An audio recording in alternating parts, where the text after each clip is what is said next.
नमस्कार. आपण मागच्या आठवड्यामध्ये न्यूमरॉलॉजीनुसार 1 ते 9 नंबरसाठी येणारा जानेवारी 2026 हा महिना कसा जाणार आहे ते बघितलं. तर आता जाणून घेऊयात जरा 12 राशींविषयी.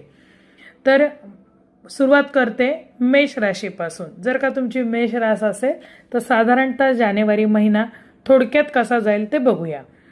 तर करिअर आणि व्यवसायामध्ये जर बघाल तर कामाचा ताण वाढू शकतो. वरिष्ठांकडनं तुम्हाला टार्गेट्स दिले जातील. रखडलेली कामे तुमची पूर्णही होऊ शकतात. नोकरीत बदलाचा विचार जर केलात तर घाई करू नका, थोडंसं धीराने घ्या.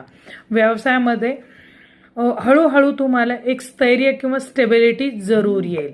आर्थिक स्थिती जर म्हणाल तर उत्पन्न तुमचं स्थिर राहील, पण खर्च वाढलेले राहतील. घर, त्याच्यानंतर गाडी किंवा वाहन सौख्य याच्यामध्ये तुमचं दुरुस्तीवरती खर्च होणार आहे. त्याचप्रमाणे बचतीकडे थोडंसं तुम्हाला लक्ष द्यावं लागणार आहे. नातेसंबंधांमध्ये बोलण्यात कठोरपणा थोडासा टाळायचा आहे. जोडीदारासाठी गैरसमज होऊ शकतो, त्यामुळे बोलताना काही शब्द हे जपून वापरायचे आहेत.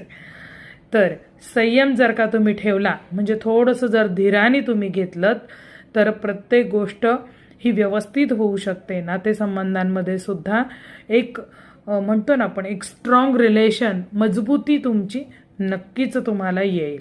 आरोग्यामध्ये जर म्हणाल तर थोडंसं थकवा, डोकेदुखी तुम्हाला जाणवू शकते. पित्ताचा त्रास होऊ शकतो, ते थोडासा कमी खावा. उपाय त्याच्यावरती तुम्हाला असं आहे की झोप तुम्हाला वेळेवर घ्यायची आहे, कारण झोपेवरती नियंत्रण अत्यावश्यक असणार आहे.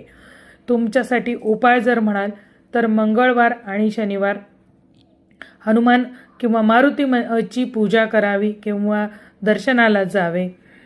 त्याचप्रमाणे सुंदरकांड किंवा हनुमान चालिसेचा पाठ करावे. भीमरूपी आहे, वडवानल स्तोत्र आहे, ह्या गोष्टींचा तुम्ही हे करू शकता. लाल रंगाचा जो वापर आहे तो तुम्हाला जानेवारी महिन्यामध्ये हा टाळायचा आहे.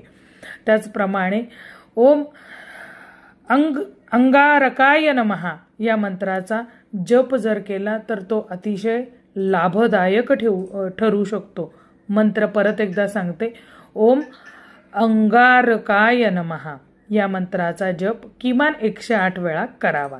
अशा प्रकारे मेष राशीवाल्यांसाठी जानेवारी महिना असणार आहे. जय भवानी, जय जगदंबा.